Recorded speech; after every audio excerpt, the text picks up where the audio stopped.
خواہشات کو اپنا ہدف بنایا کہ میں یہ خواہش یہ بھی ہو جائے، یہ بھی ہو جائے، تو آپ نے کیا فرمایا؟ کیا اس کی خواہشات پوری ہو جائیں گی؟ کیا وہ خوشیوں میں آ جائے گا؟ نا نا نا نا نا نا، یہ پیغمبر کہہ رہے ہیں، اللہ کے سچے پیغمبر، وہ کبھی بھی خوشیوں میں نہیں آئے گا۔ فرمایا اس کو کیا سزا ملے گی؟ جعل اللہ من کانت الدنیا ہمہ جعل اللہ فقرہ بین عینیہ، دولت کے پیچھے بھاگے گا نا تو اللہ اس کے سامنے فقر و فاقہ کا خوف رکھ دیں گے۔ سمجھ رہے ہو؟ دولت کے پیچھے بھاگ رہا ہے، آ رہی ہے، مل بھی رہی ہے، لیکن خوف کیا ہوگا کہ یہ مجھ سے چھن نہ جائے، اس بات کی ٹینشن، یار یہ ختم نہ ہو جائے، یار یہ چھن نہ جائے، یار کوئی کاروبار کو نقصان نہ ہو جائے۔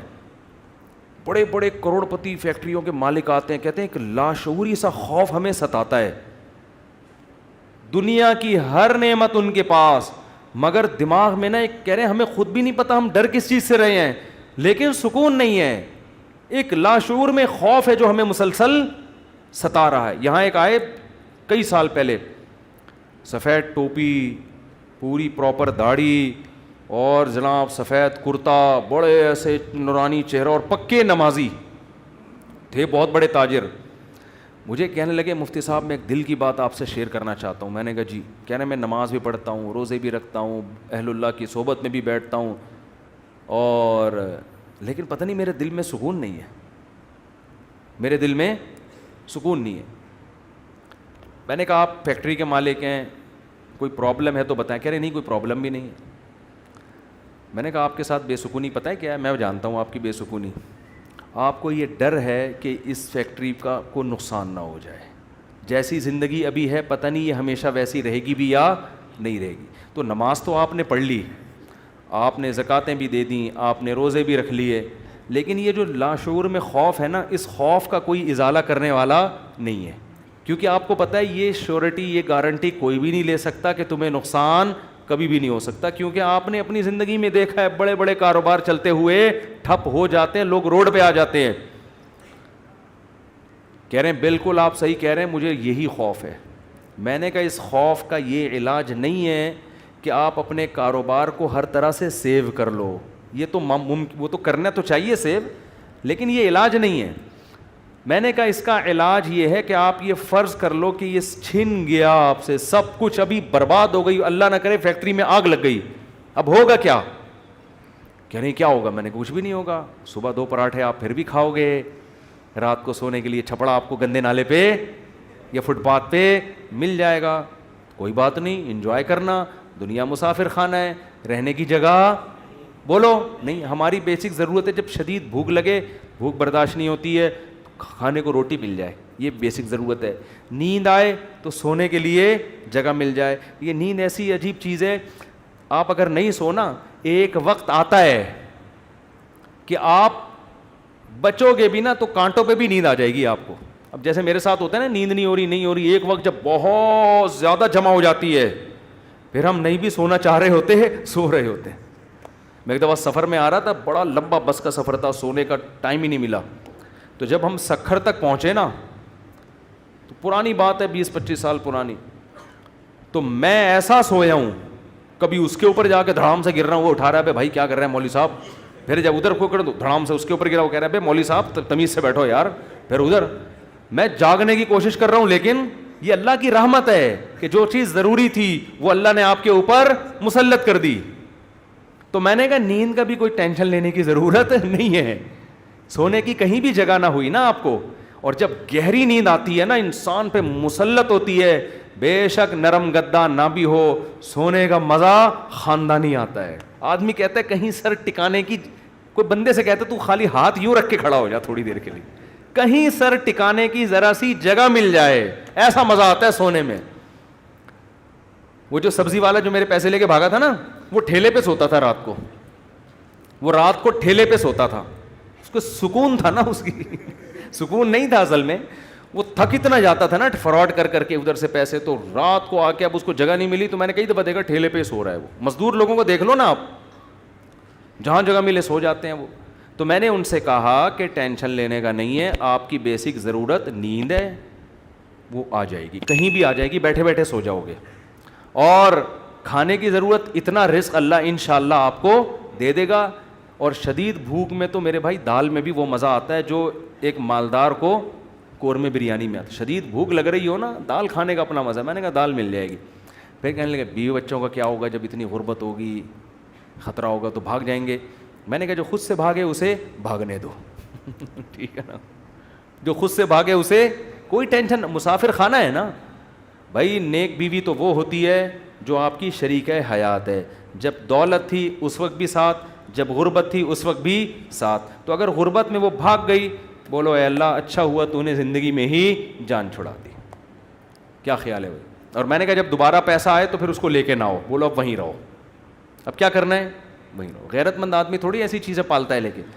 تو میں نے کہا بھاگتا بھاگتا کوئی ہے نہیں آج کل، لیکن اگر بھاگ گئی ٹینشن نہیں، مسافر خانہ ہے. ویسے بھی مر جاتے تو قبر میں دفنا کے آ جاتی وہ. تو کوئی ٹینشن نہ لو میرے بھائی، کسی چیز کی ٹینشن لینے کا بالکل بھی نہیں ہے. ہم مسافر خانہ ہے. ہماری فیکٹریوں کو اللہ نہ کرے آگ نہ بھی لگے تو بھی تو مرنا ہے نا. ارے فیکٹری تم نہیں مرے، فیکٹری مر گئی، یہ زیادہ اچھا ہے. اس سے بہتر کہ تم مر جاتے اور فیکٹری بچ جاتی. کوئی فرشتہ آئے اور کہے اللہ نے مجھے حکم دیا ہے اس کی فیکٹری کو آگ لگوا دو، لیکن اس کو آپشن دے دو کہ تو مرے تیری فیکٹری کو مار دیں. آدمی کہتا ہے بھائی مزدوروں سمیت مار دے اس پوری فیکٹری. مجھے بچا لو. یہی ہوگا نا، مجھے بچا لو. تو ان کو تھوڑا سکون ہے. میں نے کہا آپ کا مسئلہ یہ ہے کہ آپ نماز پڑھتے ہیں، علماء کے پاس بھی بیٹھتے ہیں، مگر آپ نے دل میں دنیا کی محبت کے گٹر ابل رہے ہیں آپ کے. ہمارے حضرت فرمایا کرتے تھے بہت سے لوگ ایسے ہیں، بڑی بڑی داڑیاں، تہجد گزار اور جناب بڑے ہر بات پہ درود شریف، لیکن دل میں دنیا کی محبت کے گٹر پالے ہوئے ابل رہے ہیں. یہ ایسے جیسے اللہ کی محبت کے چشمے ابلتے ہیں نا، تو دنیا کی محبت کے چشمے نہیں ابلتے، گندگی کے گٹر ہیں جو ابلتے ہیں. تو کہتے ہیں ان کے دل میں گندگی نہیں ہے، گندگی کے دنیا کی محبت کی جو ایک گٹر ہے نا، گٹر، وہ گٹر ابل رہے ہیں. جس کو یہ مثال سمجھ میں نہ آتی ہو، بارشوں میں ہماری گلی کو آگے دیکھ لیا کرے گٹر کیسے ابلتے ہیں، تو وہ پتہ چل جائے گا کہ یہ ہے جو گند نکلا ہوا ہے. اس گند کو نکالو. کیا کہا پیغمبر نے ہود علیہ السلام نے اپنی قوم سے، صالح علیہ السلام نے اپنی قوم سے، تتخذون مصانع لعلکم تخلدون. اے میری قوم تم گھر اتنے مضبوط بناتے ہو جیسے تم نے ہمیشہ رہنا ہے. اتنا پیسہ ان دیواروں میں کیوں پھونک رہے ہو؟ حالانکہ وہ حلال پیسوں سے گھر بنا رہے تھے بھائی، حرام سے تھوڑی بنا رہے تھے، حرام سے نہیں بنا رہے. پھر بھی پیغمبر اعتراض کر رہے ہیں کہ موت کو بھول گئے ہو تم. اتنا سریا بنیادوں میں ڈالا جا رہا ہے. لوگ بتا رہے تھے ہم نے یہ سریا ڈالا. میں کہتا ہوں اپنی ہڈیوں میں تو کیلشیم ہے نہیں تمہارے، پہلے اپنی ہڈیوں میں سریا ڈالو بھائی. ہڈیاں بوسیدہ ہو رہی ہیں، کھوکھلی ہو رہی ہیں، اور مکان کی مضبوطی پہ انسان فخر کر رہا ہے. تو نکالو اس گٹر کو، ایسے جھٹک دو. ہمارے حضرت ایک ذکر بتایا کرتے تھے کہ رات کو نا تنہائی میں بیٹھ کے یہ ذکر کیا کریں. یہ ذکر حدیث سے ثابت نہیں ہے، صرف ٹریننگ کے لیے ہے، ٹریننگ کے لیے، اپنی اصلاح کے لیے. اس لیے اس کو سنت سمجھنا جائز نہیں ہے. وہ ذکر کرواتے تھے، بہت سے اکابر کرواتے ہیں یہ کہ لا الہ الا اللہ. لا الہ میں کیا کرنا ہے؟ گردن یہاں لے کے جانی ہے. لا الہ کوئی معبود نہیں، یہ تصور کر رہے ہیں دل سے اللہ کے علاوہ سب چیزیں نکل رہی ہیں، نکال کے باہر پھینک رہا ہوں. اس تصور کا نا بڑا اثر پڑتا ہے دل کے اوپر. لا الہ سب نکال کے، بحریہ ٹاؤن نکالو سب سے پہلے اس میں سے. ہاں بحریہ، آپ کو نہیں پتا بحریہ ٹاؤن کا، آپ باہر سے آئے نا. ہمارے ہاں وہ کامیاب ہے جو بحریہ ٹاؤن ہے، اور وہ ناکام ہے جو بحریہ ٹاؤن نہیں ہے. تو ہمارے ہاں جنت الفردوس میں ریاض ملک ہے جس کا بحریہ ٹاؤن ہے. یہ جنت جو دنیا میں باتیں کرتے ہیں لوگ اب اس کو نہیں مانتے، کہتے ہیں بھائی تیرے پلاٹ کتنے ہیں. تو لا الہ کا مطلب نکالو دل سے، کوئی نہیں ہے. جو گند بھرا ہوا ہے نا، دکان، پلاٹ، جائیدادیں، جاگیریں، جدھر دل اٹکا ہوا ہے، میرا بزنس، میرا کاروبار، میرا پلاٹ، میرا یہ سب میرا میرا کر کے، جو میری گاڑی، یہ سب فضول چیزوں کو لا الہ میں تصور کر کے نکلو. حالانکہ اس وقت ہمارے پاس دھیلا بھی نہیں تھا ہم تو خود طالب علم تھے، لیکن کہتے تھے نکالو دل سے. رات کو 100 دفعہ نا یہ ذکر کرواتے تھے، لا الہ سب نکال دیا، الا اللہ. پھر الا اللہ میں چوٹ مارتے تھے دل پہ. الا اللہ صرف کون ہے؟ اللہ ہے. تو الا کل ما خلا اللہ باطل، حدیث میں آتے اللہ کے علاوہ سب باطل ہے. اس کا ہم آج کی زبان میں ترجمہ کریں گے، اللہ کے علاوہ سب بکواس ہے. سب کیا ہے؟ بکواس. اگر سب بکواس نہ ہوتا تو موسیٰ کلیم اللہ کو اللہ دنیا دیتا نا, اور فرعون کو غریب رکھتا کہ موسیٰ تو میرے ہیں تو ان کو دنیا بہت دوں گا, اور فرعون میرا دشمن ہے, اس کو کھانے پینے کے لیے روٹی, اس کی فیکٹریوں میں آگ لگاؤں گا. کیا کراؤں گا؟ فیکٹریاں تو فرعون کی چل رہی تھیں, اس کے محلات کے نیچے نہریں بہہ رہی تھیں, اور موسیٰ کلیم اللہ کو فرعون غربت کے طعنے دیتا تھا. ان کے پاس تو کچھ بھی نہیں ہے, شادی کرنے کے لیے تو 10 سال بکریاں چرائی ہیں انہوں نے. آپ شادی کرتے ہیں نا, اصل میں کیسے بھائی اتنے اچھے خاندان میں شادی ہوئی, آپ بتاتے ہیں یار ایکچولی میرا بزنس, اور وہ انہوں نے ایسا میرا اسٹیٹس دیکھا کہ خود ہی دے دی انہوں نے. اور غریب آدمی, ابے تجھے کیسے مل گئی؟ تو کیا کہہ رہا تھا یار کسی کا رکشہ ادھار لے کے گیا تھا میں بتانے کے لیے, وہ بیچارہ فخر کر سکتا ہے. تو فرعون یہ طعنے دیتا ہے موسیٰ علیہ السلام کو کہ ام انا خیر من ھذا الذی ھوا مہین, میرے پاس دولت یہ غریب. تو اس سے پتہ چلتا ہے اللہ کے علاوہ اس دنیا میں سب کچھ کیا ہے؟ بکواس. ہمارے نبی کچرے کے ڈھیر پہ صحابہ کے ساتھ گئے, ایک مری ہوئی بکری کا بچہ, مری ہوئی بکری کا بچہ نہیں, بکری کا مرا ہوا بچہ, سمجھتے ہو؟ بکری کا مرا ہوا بچہ مردار ہوتا ہے نا, بو آ رہی ہوتی ہے, پھول پھٹ رہا ہوتا ہے. آپ نے صحابہ سے فرمایا کوئی ہے جو اس کو کچھ درہم میں خریدے؟ صحابہ نے کہا یا رسول اللہ اس گند کو کون خریدے گا؟ آپ نے فرمایا اللہ کی نظر میں اس دنیا کی حیثیت اس سے بھی کم ہے. جو ہم اس کو لفٹ کرا رہے ہیں نا, میرا پلاٹ میری گاڑی, چند اصل میں یہ سمجھ میں آتی نہیں ہے. آنکھ بند ہوگی تو سمجھ میں آ جائے گا یار کس چیز پہ میں نے محنت کی. تو دل سے دنیا کی محبت نکالو, اور یہ ذکر تنہائی میں اجتماعی نہ کرے, ایک بدعت نہ بن جائے. ہاں لاؤڈ اسپیکر کھول کے بھی مسجدوں میں ہو رہا ہے, ایک ٹوپی ڈرامے شروع ہو جاتے ہیں. ہر چیز کو نا لوگ انٹرٹینمنٹ کا ذریعہ بنا لیتے ہیں. اب یہ ذکر میں نے بتا دیا تو اب پتہ چلا مسجدوں میں پروگرام چلیں, آئیے ہمارے یہاں 3:05 پہ ذکر ہوگا, پھر ہاں ہو رونا دھونا کرنا کرانا کچھ بھی نہیں ہوتا. تو تنہائی میں بیٹھ کے اگر 100 دفعہ ایسے کر لیں, لا الہ ہلکی آواز کے ساتھ, لا الہ الا اللہ, لا الہ الا اللہ, لا الہ الا اللہ, آپ کئی دن تک کنٹینیو کریں گے, آپ کے دل کی کیفیت بدلنا شروع. پھر آپ کو لگے گا یار لا الہ کوئی نہیں ہے, سب بکواس ہے. پھر کوئی آپ سے آ کے کہے گا نا ابے بحریہ ٹاؤن, آپ کہو گے میں تو رات کو 100 دفعہ دل سے یہ بحریہ ٹاؤن نکالا ہے میں نے, تو کس بحریہ ٹاؤن کی بات کر رہا ہے؟ دنیا رکھو ضرور, ایسا نہ ہو کہ پلاٹ ہی بیچ دیں صبح اٹھ کے. 3 پلاٹ تھے بحریہ ٹاؤن میں بچوں کے لیے رکھے ہوئے تھے, لا الہ الا بحریہ ٹاؤن نکال کے صبح کا اٹھا کے دے دو کسی کو بس. تو اتنا کریں جتنا افورڈ کر سکتے ہیں. یہ تو ہمارے نبی نے تو رکھا ہی نہیں نا, لیکن ہمیں حکم ہے, ہم کمزور لوگ ہیں, رکھ لو. اگر اللہ نے وسائل دیے ہیں, دل نہ لگاؤ. دل لگانے کا کیا مطلب ہے؟ فیکٹری اس لڑکے نے رکھی تھی مگر دل میں بھی رکھی ہوئی تھی, تو میں نے کہا دل سے فیکٹری کو کیا کرو, نکال دو. جب نکالو گے تو کیا ہوگا؟ دل میں محبت ہے یا نہیں ہے, اس کی علامت ہے چھوٹ جانے پہ نقصان کتنا ہوتا ہے. دیکھو بہت سے لوگ اپنی بیوی سے کہتے ہیں میں تم سے بہت محبت کرتا ہوں, پتہ چلے گا مرنے پہ نقصان کتنا ہوتا, افسوس کتنا ہو رہا ہے آپ کو. رہتے تو سبھی میاں بیوی اکٹھے ہی ہیں نا, کیا خیال ہے؟ صبح وہ ناشتہ بنا کے دے گی, آپ کھا لو گے, آپ کے بچوں کو, سب ایک محبت سے ہنسی خوشی زندگی گزر رہی ہے. اس سے تھوڑی پتہ چلتا ہے کہ آپ کو اس سے محبت بھی ہے یا نہیں ہے. اگر وہ مر جائے, اس کو کینسر ہو جائے, آپ کے دل میں آئے کہ چلو یار, بعض نہ اوپر سے ڈاکٹر صاحب بس بہت ٹینشن میں ہو, اندر سے یار خود سے جا رہی ہے, جانے دو. جیسے ایک 2 نمبر مولوی صاحب تھے بدعتی, وہ تقریر کرتے تھے چوری حرام چوری حرام چوری حرام. ایک دن ان کے گھر میں کھانا نہیں, تو ان کی بیوی نے کہا کیا کروں بھائی؟ انہوں نے کہا پڑوسیوں کی مرغی چوری کر لو. تو انہوں نے کہا بھائی پڑوسیوں کے آپ تو خود چوری کے خلاف بیان کرتے ہیں. اس نے کہا بھائی ہم شوربے سے لگا کے کھا لیں گے, بوٹیاں چوری کی تو بوٹیاں ہوں گی نا, بوٹیاں نہیں کھائیں گے ہم. اب ان کی بیگم نے سالن پکایا اور دیگچی کو انڈیلنے لگی تاکہ شوربہ آئے, اور بوٹیوں کو چمچ سے پیچھے کرنے لگیں. تو یہ کہتے ہیں بھائی جو خود سے آئے آنے دو. چوری تو وہ ہے نا ہم کھا رہے ہیں, ہم تھوڑی کھا رہے ہیں, خود ہی آ رہی, کشش ثقل گریوٹی کی وجہ سے آ رہی ہے یہ زمین. تو بعض لوگ بیوی سے اتنے بیزار ہوتے ہیں, علاج بھی کر رہے ہیں ایک ذمہ داری سمجھ کے, لیکن دل میں یہ ہوتا ہے اگر خود سے مر رہی ہے نا تو اللہ تو سمجھتا تو ہے نا میں کیا کہنا چاہتا ہوں. تو ساتھ رکھنا, اس سے نہیں پتہ چلتا کہ آپ کو اس سے محبت ہے یا نہیں ہے. لوگ رہ لیتے ہیں,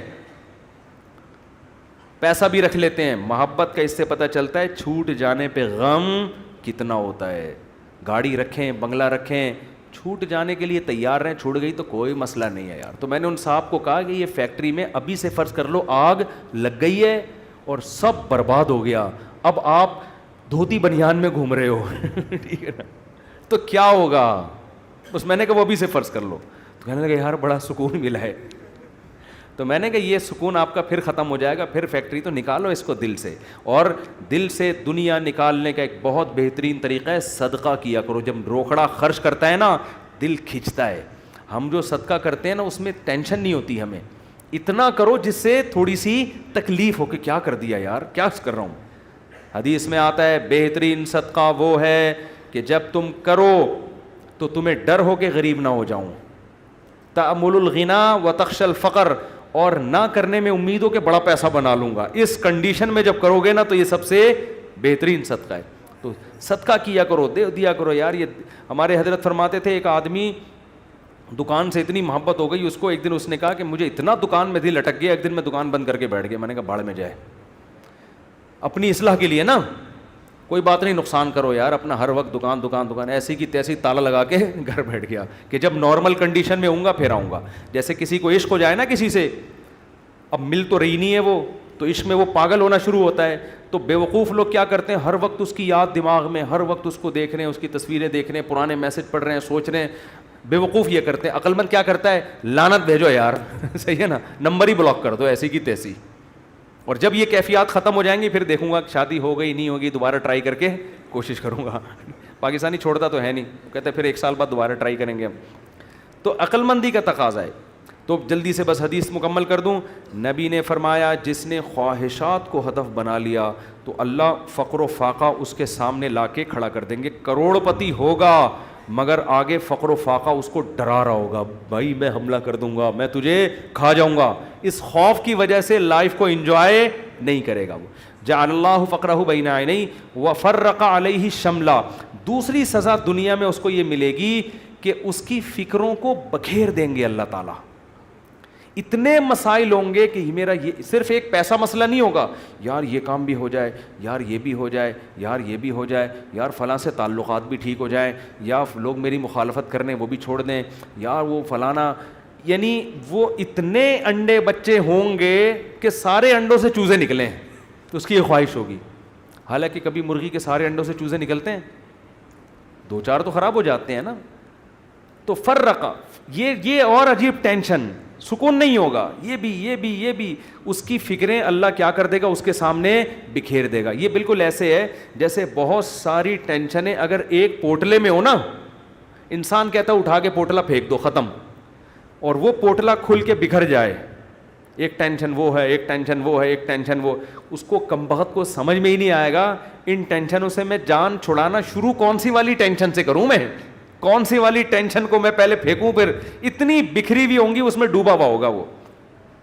اور آگے آپ نے فرمایا اتتہ ولم یاتہ من الدنیا الا ما قدر له. یہ سارے کام دنیا کے لیے کر رہا تھا نا, وہ 2 بکھیڑے پال لیے اس نے, دنیا کے لیے سب کچھ کر رہا تھا, اور اس کی 2 سزائیں تو اللہ فوراً دے دے گا, فقر و فاقے کا خوف اور ٹینشنوں کو بکھیر دے گا. یہ 2 ٹینشنیں تو چلو ہم کہتے یار دنیا مل جاتی تو چلو یہ ٹینشنیں بھی قبول ہیں. اللہ کہتے ہیں ملے گی اتنی جتنی مقدر ہے.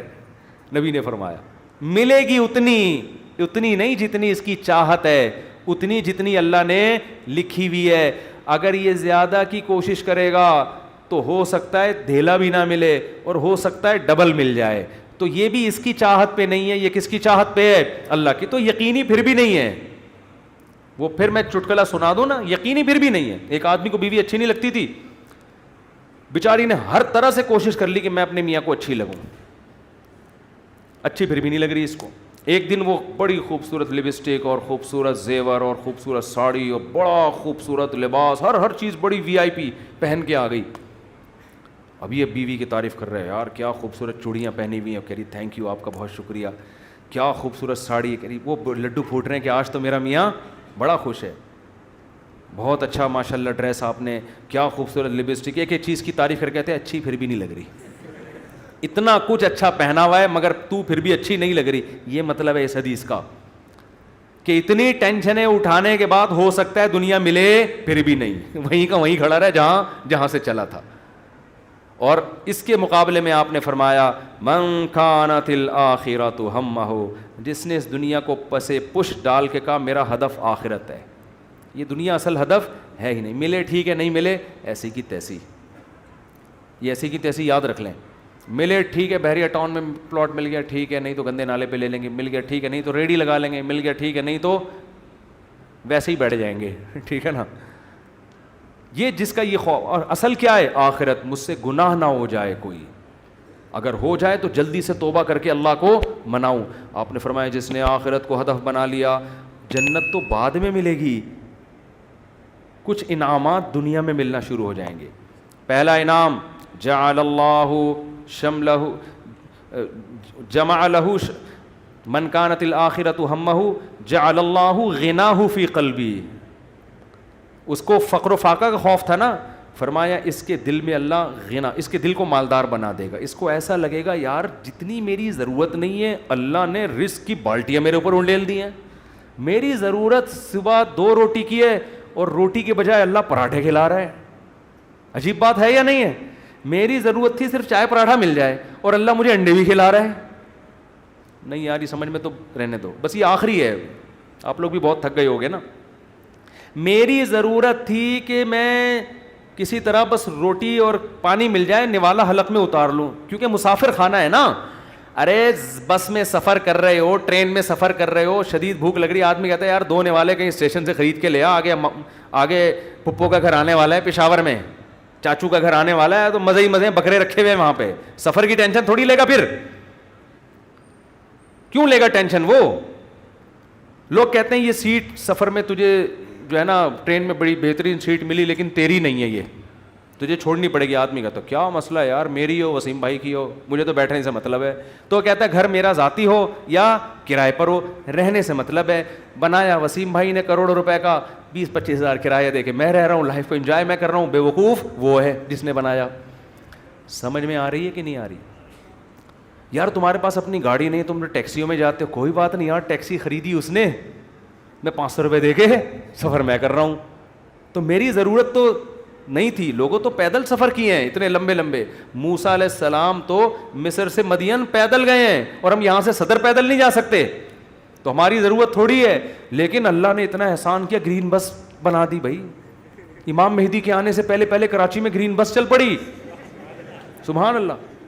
جس کراچی میں گٹروں کے ڈھکن نہیں ہیں اس پر اللہ نے اتنا انعام کیا, گرین بس چل رہی ہے. اور کچھ لوگ تو ہمارے ایسے ہیں 50 روپے دیکھ کر صبح سے لے کے رات تک ایئر کنڈیشن کے چکر میں بیٹھ گئے, وہ کہ گھر میں گرمی لگ رہی ہے تو 50 روپے دو اور اے سی میں لائف کو کیا کرو, انجوائے کرو. ایسے بھی لوگ ہیں, وہ سنا ہے پھر انہوں نے کوئی قانون چینج کیا. شروع میں ایسا آیا تھا کہ 50 روپے تو بیٹھے رہو, کوئی نہیں پوچھے گا, تو لوگ صبح فجر کے بعد جا کے بیٹھ گئے کھانا وانا لے کے, رات کو اتر کے گھر آ گئے. انہوں نے کہا سارا دن آج ٹھنڈک میں ہم نے گزارا ہے, ٹھیک ہے نا. تو نبی نے فرمایا جعل اللہ غناہ فی قلبی, اللہ اس کے دل میں غنا. تبھی تو میں نے بعض غریبوں کو بڑی پرسکون لائف میں دیکھا ہے. ایک غریب کے 10-15 بچے تھے, میاں بیوی اور پھر ماں باپ بھی اسی کے ساتھ, اور وہ موسمبیاں بیچتا تھا ٹھیلے پہ. میں نے کہا یار کیسے اس موسمبی میں کھلا لیتے ہو سب کو؟ کہہ رہے یار اللہ کا دیا بڑا فضل ہے, صبح کھانا بھی پکتا ہے, آٹا بھی, دوپہر کا کھانا بھی, رات کا کھانا بھی, اسی میں کھاتے ہیں, رات کو سوتے ہیں, اللہ کا فضل ہے, کرایہ بھی نکل آتا ہے گھر کا. تو میں نے کہا یہ دیکھو, ایک وہ فیکٹری والا ہے جو کہہ رہے ہیں لاشعور میں کیا ہے, مجھے خوف ہے, خوف. کیوں؟ جب آخرت اصل بنا لی تو پھر انسان کو جتنا ملے گا اس سے وہ سمجھتا ہے مجھے میری مسافر کو اتنے کی ضرورت نہیں ہوتی. اے اللہ تو مجھے میری ضرورت سے بہت زیادہ دے رہا ہے, مجھے ضرورت اتنے کی نہیں ہے, سمجھتے ہو.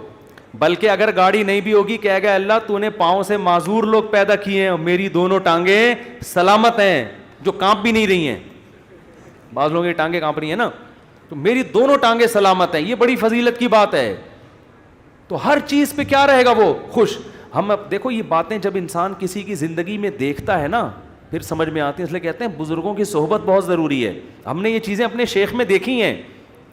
انتہائی غربت میں بھی کہتے تھے اللہ نے اتنے انعامات کیے ہیں کہ مجھے شرم آتی ہے کہ اللہ تیرے احسانات کا ہم کچھ بھی تو بدلہ نہیں دیا نا. حالانکہ کیا تھا, ہمارے شیخ کے پاس کوئی اپنی پراپرٹی نہیں, کرائے کے گھر پہ ساری زندگی گزاری, اور دل سے کہہ رہے ہوتے تھے اللہ. اور کبھی کوئی پریشانیاں ماضی کے بیان بھی کرتے نا تو وہ کہتے میں صرف آپ کو سبق دینے کے لیے بتا رہا ہوں, ورنہ وہ بیان کرتے ہوئے مجھے شرم اتنی آ رہی ہے کہ اللہ کہے گا 2-4 پریشانیاں میں نے تجھے زندگی میں کیا دی اور تو لوگوں کے سامنے گاتا پھر رہا ہے. شرم آتی تھی ان کو. ہمارے یہاں زندہ رہنے کا کتنا شوق ہے نا لوگوں کو, بڑی عمر. حضرت کہتے ہیں جب میں 63 سال کا ہو گیا تو مجھے تو اب شرم آنے لگی, یار میں ابھی بھی میں زندہ ہوں, کتنے لوگ دنیا سے چلے گئے. اب ایسا نہ ہو کسی بوڑھے کو جا کے آپ کہیں کہ آپ کو شرم آنی چاہیے, یہ تو بھائی بدتمیزی کی بات ہوگی. بوڑھوں کے لیے دعا کریں اللہ ان کو اور زیادہ لمبی عمر دے, کیونکہ جب آپ 63 کے ہو گے آپ کو شرم ورم نہیں آئے گی, آپ کہو گے یار کسی طرح بچ جاؤں میں, اور کوشش بھی کرو ان کو بچانے کی. کیونکہ بعض بیوقوف ہوتے ہیں. ہمارے ایک رشتہ دار ہیں جا کے ہمارے نانا سے بول دیا کہ اتنی لمبی عمر سے اللہ نے پناہ مانگی ہے, وہ 99 سال کے ہو گئے تھے. تو ہم نے کہا بھائی کم بخت یہ ان کے سامنے کہنے کا تھوڑی ہے, اتنی لمبی عمر سے اللہ نے پناہ مانگی ہے. تو جعل اللہ غناہ فی قلبی, اللہ اس کی طبیعت میں کیا پیدا کر دے گا غنا. جب ملے گا لوگوں سے, لوگ کہیں گے اپنا گھر ابھی تک نہیں بنایا, کہہ رہے یار بنایا تو وسیم بھائی نے تھا, رہ کون رہا ہے, میں ایسا انجوائے کر رہا ہوں. نل کے توڑو, دیواروں کو نیلا پیلا کرو. کرایہ دار جو واٹ لگاتے ہیں, بچوں نے وائٹ بورڈ بنایا ہوتا ہے دیواروں کو, کیلیں ٹھوکو اس میں ایسی کی تیسی کر کے, جب زیادہ غصہ آئے وہ نکال دے تو نکل کے دوسرا لے لو. کرائے پہ تو ہر جگہ گھر مل جاتے ہیں. تو وہ خوش رہے گا, خوش. اور آپ نے دوسرا انعام کیا بتایا, جعل اللہ غناہ فی قلبی وجمع له شملا, ساری ٹینشنیں اللہ جمع کر کے ایک پوٹلے میں بند کر دیں گے. اس کو بتا دیں گے تیری یہ 2-4 ٹینشنیں, اس سے زیادہ دنیا کے غم بھی اس کے 2-4 ہی ہوں گے, اس سے زیادہ نہیں ہوں گے. ایک کمارے کو غم ہوگا جو میرا بیان سنتا ہے میری شادی ہو جائے, بس ٹوٹل غم, ٹوٹل پوٹلے میں یہ 2-4 ہی غم ہیں اس کے. دنیا دار آدمی کے غم ایک تو بہت بڑا پوٹلا ہے اور وہ بھی کیا ہے, بکھرا ہوا ہے, اور اس کے 2-4 اگر ہوں گی بھی تو وہ ایک پوٹلے میں جمع لہو, اللہ اس کو کیا کر دے گا, جمع. یار بس ابا بیمار ہیں اور کوئی خواہش نہیں ہے, ابا ٹھیک ہو جائیں. خواہشات کیا ہو جاتی ہیں, محدود, زیادہ لمبی چوڑی خواہشات ہیں ہی نہیں دنیا میں, مسافر خانہ ہے بھائی. وجمع له شملا, اور آپ نے فرمایا وآتته الدنیا وہی راغمہ. پہلے والے کی حالت کیا تھی, سب کچھ کر لیا, اچھی پھر بھی نہیں لگ رہی, وہی تھا نا, ملا پھر بھی نہیں. فرمایا اس کے پیچھے دنیا آئے گی, ناک رگڑتے ہوئے ذلیل ہو کے آئے گی, یہ دنیا کو لفٹ نہیں کرائے گا. اس حدیث کا مطلب سمجھنا ہے نا, اہل اللہ کی زندگیاں دیکھو, ہم نے دیکھی ہیں. ایسے رزق کے دروازے کھلتے تھے ان کو. ہمارے حضرت کے پاس جب نوٹوں کی گڈیاں آتی تھی نا, جب رزق کے دروازے کھلے, حضرت سے گنا نہیں جاتا تھا, کیونکہ حضرت کا ٹائم بڑا قیمتی تھا. گنتے تھے یار یہ کیا مسئلہ ہے یار, کئی دفعہ نا 2-3 نوٹ گن لیتے تھے, پھر کہتے تھے بس وہ دے دینا جتنے بھی ہیں. اور آپ کے پاس آئے بیٹھ کے یوں کر کے نا 6 دفعہ تھوک لگا کے, یار یہ پھر لائٹ میں دیکھ رہا ہے. ہمارے محلے میں ایک بندہ رہتا تھا, کوئی اس کو جانتا نہیں ہے, بہت پرانی بات ہے اس لیے غیبت نہیں آئی. وہ اتنا کنجوس دکاندار تھا, اس کا نام بنیا رکھا ہوا تھا لڑکوں نے. اس وقت چونی اٹھنی بھی چلتی تھی, چونی چارہ نے نا 1 روپے کا 1/4. ہمیں یاد ہے ہم کوئی چیز خریدنے آتے نا چونی, تو وہ چارہ نے کو نا یوں کر کے دیکھ رہا ہوتا تھا کہ نقلی تو نہیں ہے. ابے چارہ نے کہاں سے کوئی نقلی چھاپے گا یار, اتنا دیکھ رہا ہوتا تھا یوں کر کے نا اس کو. اس کا نام لڑکوں نے رکھ دیا تھا بنیا, ٹھیک ہے نا. تو ایسا دل میں ہوس, ایسی ہوس, گن رہے ہیں بیٹھ کے بار بار. تو ہم نے دیکھا ہے, تو نبی نے فرمایا آتتہ الدنیا, دنیا اس کے پاس آئے گی, اور یہ استغنا کے ساتھ, وہی راغمہ, یہ دنیا کے پیچھے ناک نہیں رگڑے گا, دنیا اس کے پیچھے ناک رگڑے گی, ذلیل ہو کے آئے گی اس کے پاس, اور یہ لفٹ نہیں کرائے گا, محبت نہیں دے گا اس کو. اکرام تو کر لے گا, عزت تو دے دے گا کہ بھئی آ رہی ہے آنے دو, محبت نہیں کرے گا اس سے. وہ بھائی ہم فنا چیزوں سے دل نہیں لگاتے. پلاٹ مل گیا ہے بحریہ ٹاؤن میں, اچھی بات ہے ماشاء اللہ, نہیں ملا کوئی بات نہیں, اور مل گیا زیادہ تھوڑی دل لگانا ہے اس کو لفٹ تھوڑی کرانی ہے زیادہ. ہر وقت اسی پر آپ کو پتہ ہے میرے 3 پلاٹ ہیں بحریہ ٹاؤن میں, آپ کو پتہ ہے میرا گھر بن گیا ہے, آپ کو پتہ ہے یہ ہے, آپ کو پتہ ہے وہ ہے, ہر وقت پاگلوں کی طرح چیخ رہے ہوتے ہیں. تو اس لیے دل کا سکون چاہتے ہو تو اس دنیا کو دل سے جھٹک کے نکال دو, ایسی کی تیسی. صحیح ہے. اور ہدف کس کو بناؤ؟ آخرت کو. اور اس میں یہی ہے گناہوں سے بچو بھائی. اللہ تعالی ہم سب کو سمجھنے کی, عمل کرنے کی توفیق عطا فرمائے, مجھ سے مسافہ نہ فرمائے, لوگ بہت زیادہ ہو جاتے ہیں. اچھا بھائی, صدقہ فطر کس شخص کو دینا بہتر ہے؟ غریب آدمی کو. اگر کسی شخص کی سیلری کم ہونے کی وجہ سے آج کل کے حساب سے ضرورت پوری نہیں ہوتی, اگر اس کے پاس 70-80 ہزار روپے جمع نہیں ہوئے ہیں, سونا چاندی بھی نہیں ہے, کوئی الگ سے پراپرٹی بھی نہیں ہے, تو اس کو صدقہ فطر دے سکتے ہیں. پبلک لیجنڈ ادارے پر, کمپنی پر حکومت کی طرف سے لازم ہوتا ہے کہ اپنے مالی بہت لمبا سوال ہے, اتنا لمبا سوال اب میں یہاں پڑھوں گا لوگ ٹینشن میں آ جائیں گے بعد میں. کن وجوہات کی بنا پر عورت اپنے شوہر سے ڈیورس لے سکتی ہے؟ اگر عورت کے لیے اپنے شوہر کے ساتھ رہنا کسی معقول وجہ سے ناممکن ہو گیا ہے, معقول وجہ سے, معقول وجہ یہ نہیں کہ کہیں کوئی اور اچھا لگ رہا ہے یا یہ کہ آمدن کم ہو گئی. معقول کا مطلب یہ ہوتا ہے کہ کوئی اتنے اخلاق شوہر کے خراب ہو گئے ہیں کہ اب گزارا, بعض میاں بات بات پہ فحش گالیاں دینا شروع کر دیتے ہیں, تو اور ایسی وہ عورت خود فیصلہ کرے گی کہ اللہ کی حدود پہ قائم رہنا میرے لیے ممکن نہیں ہے, ڈپریشن میں جا رہی ہے. تو ایسی صورت میں اگر وہ طلاق کا مطالبہ کر لے تو جائز ہے, باقی طلاق ہوگی اس وقت تک نہیں جب تک شوہر دے گا نہیں. یہ کورٹ نہیں کر سکتی یہ کام. کورٹ کی ڈیورس ہے نا, یہ ڈیورس پہ میں کئی بار بیان کر چکا ہوں. آج کل جو عدالتوں میں خلا کی ڈگریاں دی جا رہی ہیں ان میں 90% کالعدم ہے. کچھ کیسز ایسے ہوتے ہیں جن میں وہ ڈگری معتبر ہوتی ہے. تو کورٹ سے جب بھی کوئی خلا کی ڈگری لے گا پہلے اس کو مفتیوں سے پوچھے گا کہ یہ خلا صحیح ہوا ہے کہ نہیں ہوا. اچھا بھائی, اگر کورٹ کی طرف سے بیوی کو طلاق ملے گا تو بیوی شوہر کے نکاح میں نہیں رہتی ہے. اگر شوہر نے کورٹ خلا نامے پہ سائن نہیں کیے تو عورت نے اگر خلا لیا تو پہلے مفتیان کرام سے پوچھے کہ یہ خلا ہوا بھی ہے کہ نہیں ہوا, ورنہ اس کا پرانا نکاح باقی ہوگا. شادی سے پہلے میڈیکل چیک اپ کروانا, اگر کوئی بھائی اگر آج کل یہ بڑا رواج ہو رہا ہے شادی سے پہلے لڑکا کا بھی میڈیکل چیک اپ, لڑکی کا بھی میڈیکل چیک اپ, تو نکاح کو خام خام میں اپنے اوپر نہ پابندیاں نہ لگاؤ. اگر پہلے سے خطرہ ہو کسی کے بارے میں, خاندانی مسئلہ چلا آ رہا ہے, پھر تو ٹھیک ہے, لیکن نارمل اس میں اللہ پہ توکل کرنا چاہیے, اللہ پہ اعتماد کرنا چاہیے. تو کوئی اگر فیملی کا کوئی ہسٹری ہے پہلے سے پتہ ہے تو پھر تو ٹھیک ہے, پھر تو احتیاط کریں, ورنہ نارملی یہ کام نہ کریں. بینک کے ملازمین کی تنخواہ سود سے پاک ہوتی ہے؟ یعنی بینک کے ملازم کی تنخواہ تو سود سے پاک ہوتی ہے, مگر پھر بھی ہوتی اس لیے حرام ہے کہ سودی کام کو لکھنا, اس پہ گواہ بننا, یہ ناجائز ہے. اس ناجائز کام کے بدلے میں تنخواہ دی جا رہی ہے اس کو. مثال کے طور پر آپ نے کہا فلاں کی چیز اٹھا کے لے آؤ, اس کے بدلے میں تمہیں اپنی حق حلال کی آمدن سے 50 روپے دوں گا. تو آپ دے تو حق حلال سے رہے ہو, لیکن جس کام کے بدلے میں دے رہے ہو وہ کام کیا ہے, ٹھیک نہیں ہے, تو اس کے لیے وہ حرام ہوگی. تو بینک میں جو سودی بینک میں جو لوگ جاب کرتے ہیں اور سود میں انوالو بھی ہوتے ہیں, ان کی آمدن کو سودی نہیں کہیں گے, حرام کہیں گے. سمجھتے ہو؟ اچھا بھائی, بینک میں کام کرنے والا مسجد یا فلاح اداروں میں چندہ ادا کرے تو اس کو نہیں چاہیے کہ چندہ دے اگر سودی بینک میں ہے.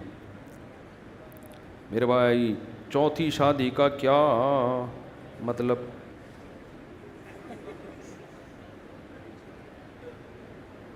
انہوں نے کوئی اپنا پرسنل مسئلہ ہے, یہ کوئی پرسنل ہے بیچارہ, کوئی اس کو کوئی مل نہیں رہی. میں صدقہ اور زکوٰۃ دونوں دیتا ہوں, کیا صدقہ کم کر کے زکوٰۃ بھی بعد میں پڑھوں گا, اتنا لمبا چوڑا خط ہے کیا لکھا ہوا ہے, کیا صدقہ کم کر کے زکوٰۃ دے دیا کروں؟ جی ہاں, زکوٰۃ صدقے میں زکوٰۃ کی نیت کر لیں احتیاطاً, تاکہ کوئی کمی بیشی ہوئی ہو تو وہ پوری ہو جائے. فطرہ دوبارہ دینا ہے, پہلے کشمکش سے, اچھا کشمش سے کم دیا تھا, کشمش سے دیا تھا, اب کسی اور چیز سے دے دوں؟ سبحان اللہ, 6 دفعہ دے دیں آپ, 1 دفعہ دینا فرض ہے, باقی دیتے چلے جائیں. ہر مہینے میں صدقہ نکالتا ہوں, کیا یہ صدقہ ان مدرسے کے محتمم کو بھی دے سکتا ہوں جن سے مجھے دنیاوی فائدہ بھی ہو؟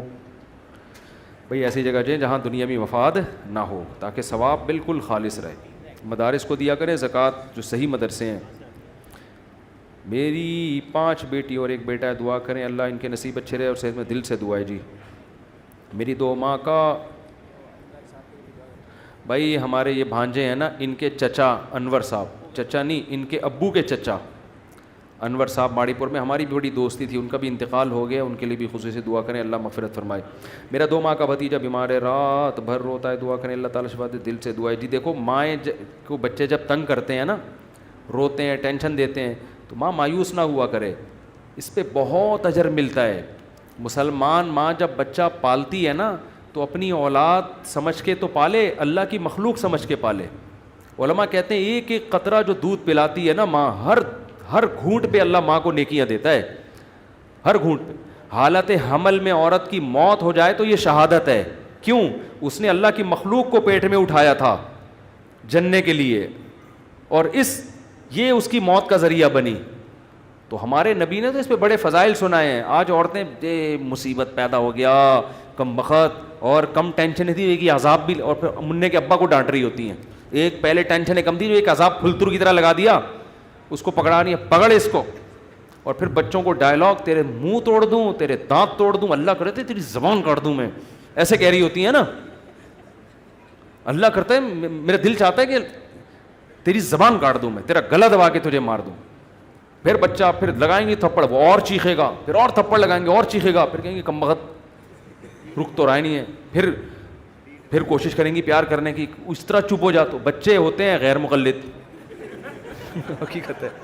وہ کیا کہتے ہیں، دلیل سمجھنے کی طاقت ہوتی نہیں ہے، اور مانگتے کیا ہیں، دلیل۔ ان کو آپ شرافت سے کوئی بات سمجھاؤ، ان کی کھوپڑی میں نہیں آتی۔ وہ بس وہی ہے کہ ہمارے حضرت فرمایا کرتے تھے کہ انسان شروع میں غیر مقلد ہوتے ہیں، بچہ جب ہوتا ہے پھر وہ دیوبندی بنتا ہے جب بڑا ہوتا ہے۔ دیوبندی میں یہ ہوتا ہے کہ ہاں بھائی ہمیں تو اللہ نے علم نہیں دیا، لیکن تھوڑا اس میں یہ کرنٹ ہوتا ہے کہ بھائی ہم ایسا مقلد بھی نہیں بننا کہ بس جو مرضی بولتا رہے، ایسے بدعتوں میں بھی نہیں آنا۔ پھر جب عمر زیادہ ہوتی ہے تو پھر وہ براڈ مائنڈ، اب سب ٹھیک ہے جانے دو یار، تو وہ کیا بن جاتا ہے، وہ بریلوی بن جاتا ہے۔ پھر کہتا ہے یار یہ بھی 40واں بھی ٹھیک ہے، تیجا بھی ٹھیک ہے، یعنی وقت کے ساتھ ساتھ نا اس کا ظرف تو کرنٹ کم ہونا شروع ہوتا ہے اور ظرف بڑا ہونا۔ وہ پھر کہتا ہے جوڑ پیدا کرو یار، وہ بھی ٹھیک ہے اور یہ بھی ٹھیک۔ شروع میں کرنٹ بہت ہوتا ہے، تو بچے بھی ایسے ہی ہوتے ہیں، مانتے نہیں کسی کی بات۔ تو ماؤں کو چاہیے، یہ جو بچوں کی ٹینشن ہے یہ ثواب کی چیز ہے، اللہ آپ کے گناہ معاف کر رہا ہے۔ بچے نمازوں میں تنگ کرتے ہیں، نماز نہیں پڑھنے دیتے۔ مجھے یاد ہے ہماری چھوٹی بچی، ہم نے افطاری کا دسترخوان لگایا، میرے گھر والوں نے پورا دسترخوان بچھا کے شربت مربت لا کے پورا تمیز سے، بچی اس میں فروٹ چاٹ میں بیٹھ گئی۔ وہ چھوٹی بچی تھی، وہ دیکھ نہیں رہی کہ پیچھے، وہ سمجھ رہی کرسی ہے۔ اب ماؤں کو تو غصہ آتا ہے نا، ہمیں ہنسی آتی ہے، ہمیں تو بچوں فروٹ چاٹ میں وہ مزہ نہیں ہے جو بچوں کی ایسی حرکتوں میں مزہ ہے۔ لیکن عورتیں کہتی ہیں مرد پالتے نہیں ہیں نا، ان کو یار ہے، جب پال کے دیکھو تو پتہ چلے گا۔ تو لیکن جو ٹینشن بچے دیتے ہیں بھائی، اس ٹینشن میں ثواب ملتا ہے، گناہ معاف ہوتے ہیں۔ نماز میں تنگ کر رہے ہیں، پڑھتے رہے نماز، ان کو گھومنے دیں دائیں بائیں، جو مرضی کر رہے ہیں کرنے دیں۔ تو چھوٹے کل ہماری وہ چھوٹی بچی نہیں چھٹانکی، جس کی میں نے زیارت کرائی تھی، اذان ہوئی فجر کی، ایک دم اس نے ہاتھ اٹھا لیا نا، ایسا اچھا لگ رہا ہوتا ہے۔ پھر اس نے دیکھا بھائی سب دوپٹہ لے لیتے ہیں، تو سر پہ ہاتھ رکھ لیا اس نے، ایسے ہاتھ رکھ لیا یوں۔ تو بچوں کو تو جو بڑوں کو دیکھتے ہیں وہ کرتے ہیں، تو یہی تو بچوں کی رونق ہے گھر کے اندر۔ تو عورتوں کو چاہیے ان بچوں کو ثواب سمجھ کے پالا کریں۔ اس پہ حضرت مریم نے حضرت عیسیٰ کو پالا تھا نا، کیسا اللہ نے ان کا قرآن میں تذکرہ کیا ہے۔